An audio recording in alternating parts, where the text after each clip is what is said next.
வணக்கம் நண்பர்களே, நீங்கள் பார்த்து கொண்டிருப்பது திருவாரூர் மாவட்டம், திருவாரூர் சிட்டி. ஆமாங்க, இதாங்க திருவாரூர் பெரிய கோயில் பக்கத்தில் பாருங்கள்.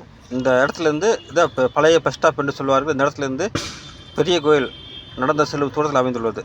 இதாங்க நன்னிலம் பேரளம் போகிற வழி. அடுத்ததாக பார்க்குறது ஆண்டிப்பந்தல்.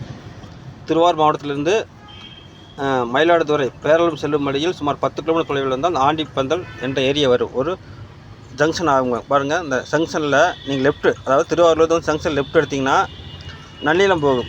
நன்னிலம் லெஃப்ட்டில் வந்து விநாயகர் கோயிலுக்கு, விநாயகர் கோயிலேருந்து இதான் பஸ் ஸ்டாப். அடுத்ததாக பார்க்குறது பூந்தோட்டம். திருவாரூர்லேருந்து சுமார் 20 கிலோமீட்டர் தொலைவில் அமைந்துள்ளது. ஆண்டிப்பந்தலில் சுமார் 10 கிலோமீட்டர் தொலைவில் அமைந்துள்ளது இந்த பூந்தோட்டம். இது பெரிய ஊராகுங்க. இது பக்கத்தில் தான் அத்தனூர் ஸ்ரீ சரஸ்வதி அம்மன் கோயில் உள்ளது. பூந்தோட்டம். அடுத்ததாக பார்க்குறது பூந்தோட்டத்திலிருந்து சுமார் 1 கிலோமீட்டர் தொலைவில் பேரளம் செல்லும் வழியில் வந்தால் திருமேச்சூர் செல்லும் வழி, திருமேச்சூர் லலிதாம்பிகை கோயில் செல்லும் வழியாகும். பாருங்கள், அதாவது நீங்கள் பூந்தோட்டத்திலேருந்து பேரளம் செல்லும் வழியில் கொஞ்சம் தூரம் அந்த இடத்துல ஜங்ஷன் மாதிரி வருங்க, இந்த பெண்டு மாதிரி வருங்க. அந்த பெண்டில் லெஃப்ட் எடுத்திங்கன்னா திருமேச்சூர் ஸ்ரீ லலிதாம்பிகை கோயில் செல்லும் வழியாகும். ஆமாங்க, திருமேச்சூர் லலிதாம்பிகை செல்லும் வழியாகும்.